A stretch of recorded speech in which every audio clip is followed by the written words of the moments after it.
Hello everyone, welcome to our first asynchronous lecture in Environmental Econ, Econ 342, and today we're going to be introducing this concept of pollution. Not only what it means for the environment, but what it means for us as economists who study the environment. And since today's lecture is on pollution, I think it's helpful to first go over how we are going to define pollution. And very simply put, we're defining it as waste. This waste is the byproduct of economic activity. That activity can be on the productive side of things. Think of, a factory that pollutes when it builds things. It can also be on the consumption side of things. Think about you buying a candy bar, what to do with that Snickers wrapper. Now, this pollution is usually discharged into the air or water and can take many forms. And now is a good time to caveat that this is how we are viewing it, again, as environmental economists. And those of you with an environmental science background or a biological background might view pollution differently. And because this class is really more on again, the economic implications of these things, we'll be a little cursory in our definition, but it's still good to have this working definition for all of us to have as a baseline. So because pollution is the waste, the byproduct of this economic activity, it can look very different. It can be, diverse. It can be heterogeneous. And this is not an exhaustive list. And to that end, I want you to take a minute to think about what are some of the forms of pollution you might have seen either in your studies or in your day-to-day life. But in this list, we can think about waste chemicals, either toxic or otherwise. We can think about heat pollution, both in the sense of human-caused global warming, but also in the sense of environmental stressors. We can think about noise pollution, which might be harmful or otherwise annoying levels of noise, either from people or airplanes or industry. And remember, this is important because our environment, our biosphere, the world around us, isn't valuable just as a sink for these wastes or an input into production and consumption, but it's also an amenity in and of itself. So anything that disrupts that amenity might have the effects of pollution. We can think of particles being emitted into the air, some of which are dangerous to breathe, things like SOx and NOx, particulate matter. And we can also start to think about some of the impacts that this pollution has, either by changing soil pHs, which has impacts on what is able to grow and live in that biosphere, or we can think about it as changing biological oxygen demand. And again, this is not an environmental sciences class, so the definition of that is somewhat beyond our scope right now.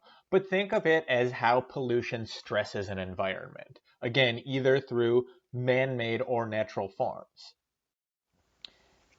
And though this is a non-exhaustive list, it starts to give us an idea of both what pollution looks like and what some of the impacts of pollution that we'll be talking about, not only in this lecture, but the semester at large, will start to look like. So now that we know what pollution is, we have to ask the question, how does one get from waste to pollution? Or even more broadly, how does one get from economic activity to pollution? And the way we're going to think about it in this class is polluters emit amounts into a medium. And it might be helpful to, again, think about the forms of pollution you know. So that amount of pollution might be 1 candy bar wrapper, it might be 3 tons of carbon, and that medium might be the street in front of your house, or it might be the atmosphere. So polluters emit amounts into a medium amounting to an ambient concentration, by which we mean the state of that medium. So if we're talking about particulate matter in the ozone, we want to know how much particulate matter is in the ozone. And it is this concentration of pollution that's going to cause some of the damages, some of which we talked about on the last slide, changes in pH soil balance, or perhaps lung cancer deaths. But because we're talking about waste, because we're talking about pollution as a byproduct, maybe there are ways, even before we bring in some of our environmental concepts, that we can abate or reduce pollution. So maybe we can get better at production. Maybe we can increase efficiency to reduce pollution.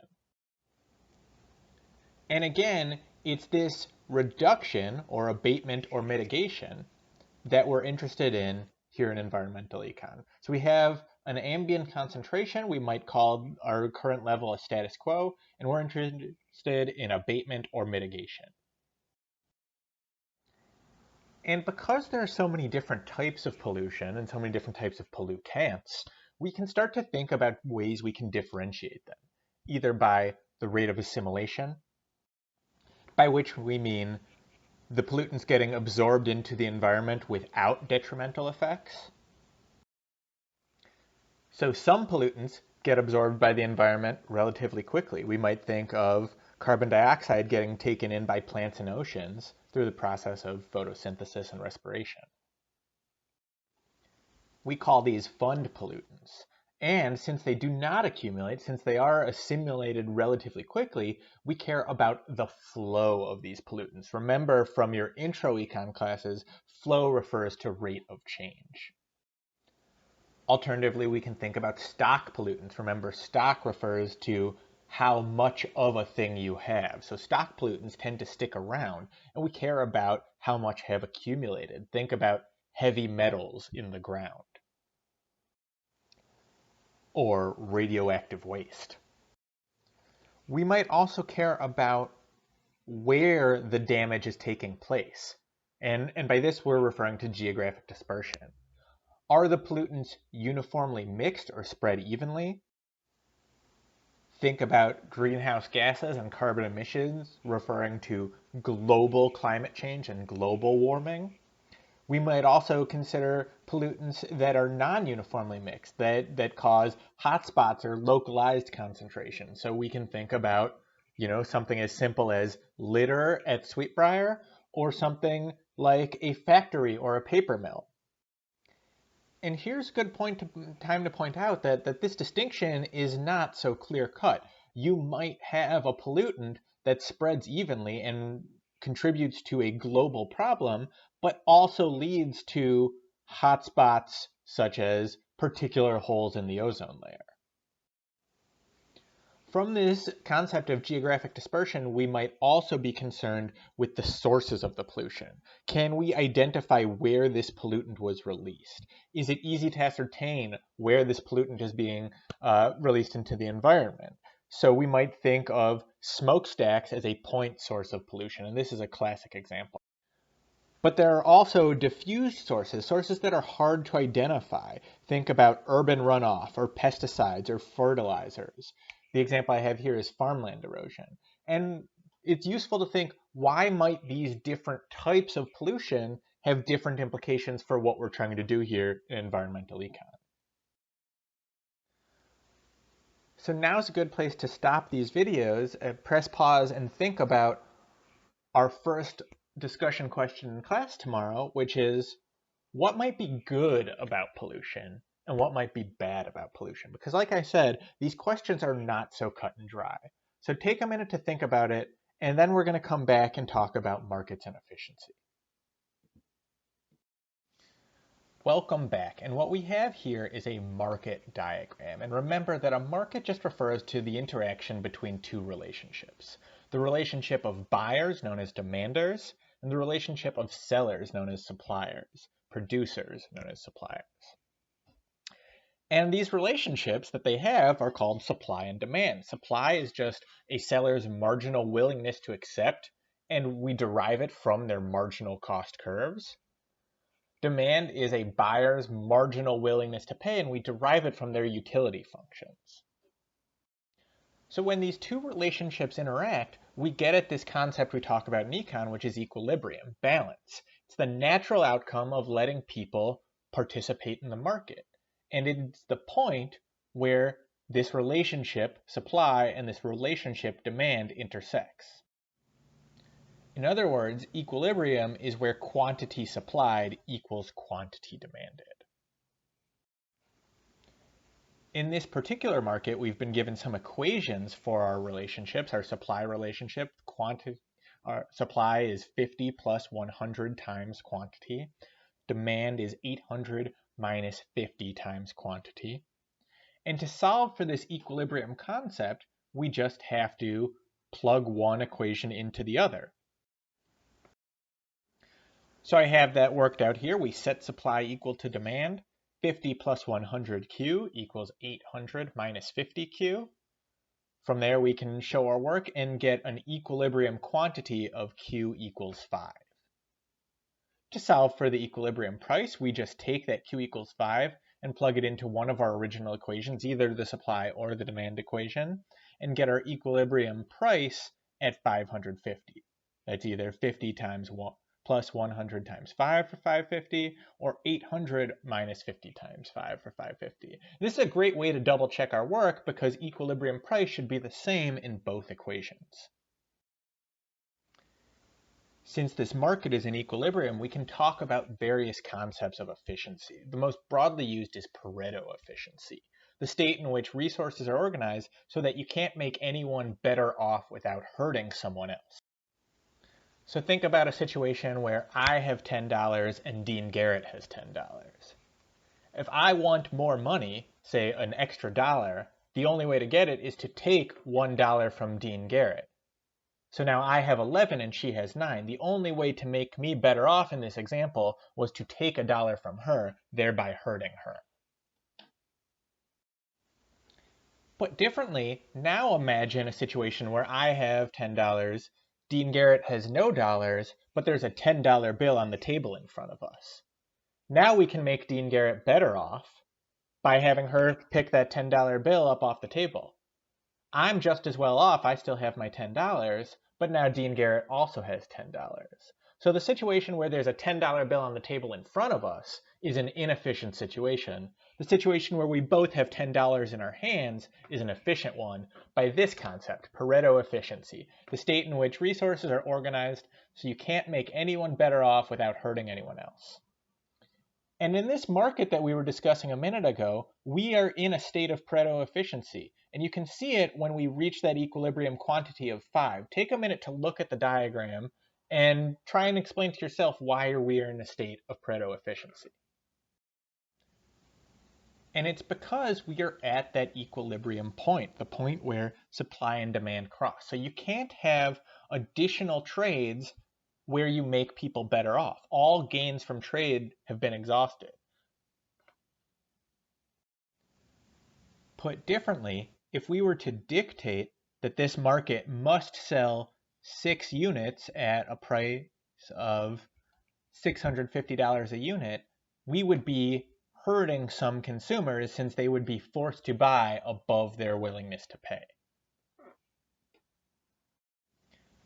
Of course, Pareto efficiency isn't the only efficiency concept we might be dealing with in econ. We might also be talking about social welfare or social surplus, where we want to maximize the sum of consumer and producer surplus. In other words, the happiness that people get when they participate in the market.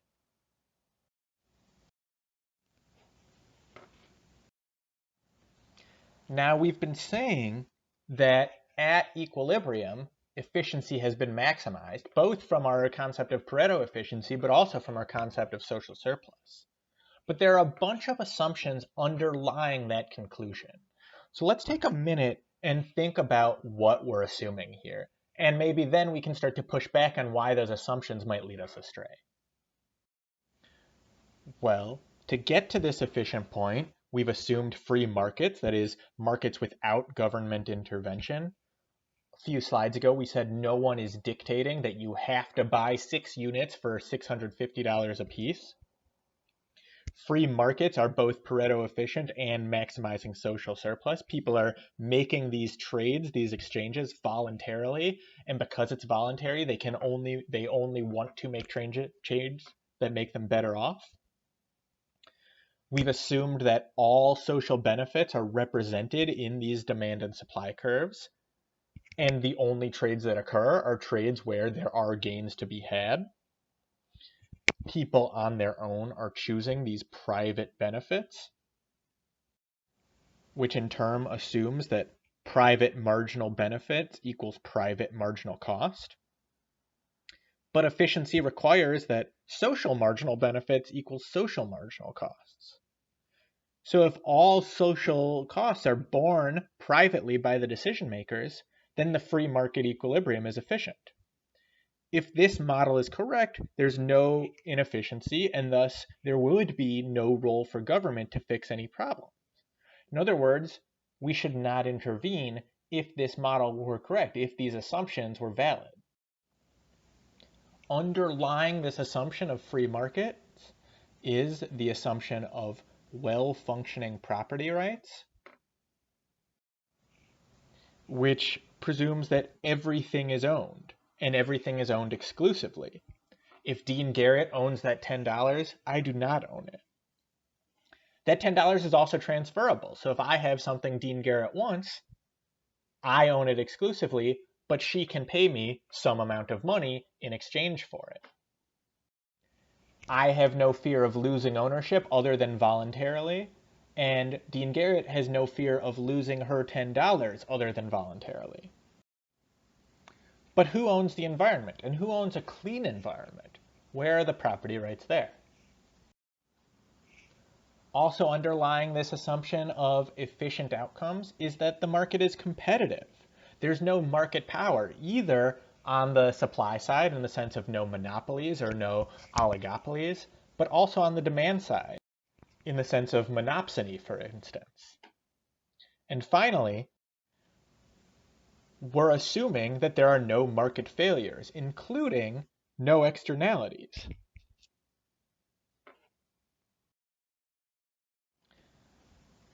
But this lecture is about pollution, and pollution is an externality.